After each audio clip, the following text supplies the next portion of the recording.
Ton cerveau coule par tes oreilles? Tu n'arrives pas à te concentrer? Je te montre une image 2 minutes après, tu ne sais plus de quelle couleur était le chat? Bref, tu as des petits problèmes de concentration et de mémoire. Ça tombe bien, me diras-tu, hein? Le bac, tout ça, ça arrive, hein? Et tu te dis, il n'y aurait-il pas une façon naturelle de booster mes attributs cognitifs? Bien, je vais te répondre que oui. Je vais te montrer 6 plantes que tu vas pouvoir utiliser sous forme d'infusion ou avec les huiles essentielles pour te permettre de te rappeler des dernières paroles de Aya Nakamura, mais aussi de ce que Tati Philippine t'a dit d'aller prendre à la boutique. Oui, c'est aussi bon pour les théorèmes de Pythagore, toutes les épreuves de philosophie, tout ça, ça t'aide. La première plante, c'est l'herbe du tigre, la Véronique. Là, c'est génial, d'accord? C'est une plante déjà qui est dite adaptogène, c'est-à-dire qu'elle va s'adapter dans ton organisme.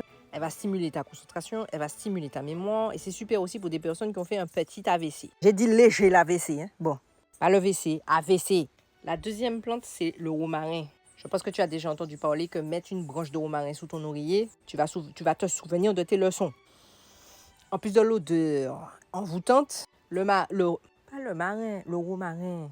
Le romarin est très bon pour se concentrer. Je devrais en prendre d'ailleurs, pour stimuler la mémoire et surtout pour les épreuves courtes. Genre, vous avez besoin de vous concentrer tout de suite là. Je vois l'oral d'espagnol par exemple, tu vois. Mais je te donne une petite astuce. Tu prends de l'huile essentielle, tu mets ça sur un mouchoir et puis tu sniffes ça. Mieux que la coco. La troisième plante, c'est la sauge. La sauge aussi, c'est ton meilleur ami ou ta meilleure amie. Si tu souffres de manque de concentration, tu as besoin de ta mémoire tout de suite, vivement. Mets de la sauge dans ta vie. Quatrième, la menthe poivrée. Pareil que pour le romarin. Tu peux mettre ça sur un mouchoir et tu sniffes le truc. Tu vas faire un gros coup. Concentration immédiate. En plus de ça, ça va t'apaiser. Ça va rafraîchir ton mental. Mieux qu'un Hollywood chewing gum. Faiblesse dans le cerveau. La cinquième et avant-dernière. Excusez-moi, le soleil était mal élevé. Cinquième et avant-dernière, c'est la mal nommée. Tu vas me dire, qu'est-ce que la mal nommée vient faire là? Eh bien, je vais te dire, ça te permet de mieux respirer. Si tu respires mieux, ton cerveau est mieux oxygéné. Ce qui veut dire que tu donnes de meilleures conditions pour réfléchir. Donc, si quelqu'un te colle sur la rocade, tu lui cries, va oxygéner ton cerveau. Bref, retournons à nos moutons. Elle permet aussi de booster ton système immunitaire. Donc, c'est 2 en 1. Tu ajoutes ça à cette période de stress-là, tu vas te sentir plus frais, plus vif, plus concentré. La dernière plante, je te la montre, attends. C'est le pois bleu, oui, pois coucoune, tu le vois. Vous allez me dire pourquoi tu parles vite comme ça, c'est parce que j'ai plus beaucoup de temps là. Le pois bleu, c'est votre meilleur ami pour tout ce qui est le stress. Il va vous détendre. Il va vous permettre d'être focus comme un laser. Vous avez des tâches à accomplir, vous êtes dans un état de stress. Ça va vous permettre de vous détendre, de vous déstresser et donc d'être plus concentré. Tel du lait.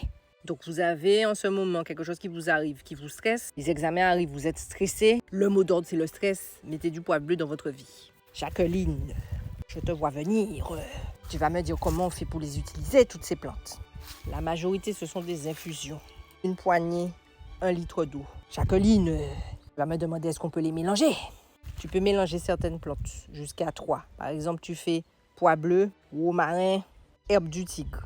Je ne suis pas sûre que ça soit très bon en goût, mais en tout cas, tu peux mélanger. Certaines plantes comme la sauge, je n'aurais pas forcément mélangé ça. Maintenant, je vous ai dit, vous pouvez utiliser les huiles essentielles si ça va plus vite. Je déjà savant pas docteur, donc allez faire les recherches vous-même après. Oui, il y a des contre-indications sur certaines de ces plantes. Donc, je vous invite à aller sur YouTube, je vous ai fait une longue vidéo sur le sujet. Les gens du fond qui ne veulent pas faire l'effort de lire, qui ne font que de me répéter c'est quoi la 5e plante, c'est quoi la 3e plante, je n'ai pas entendu. Je mets les sous-titres pour vous, mais vous n'arrivez pas toujours à lire, c'est pas grave. S'il vous plaît, allez voir la description, c'est écrit en description, c'est écrit. Merci de votre compréhension. Sur ce, abonnez-vous quand même.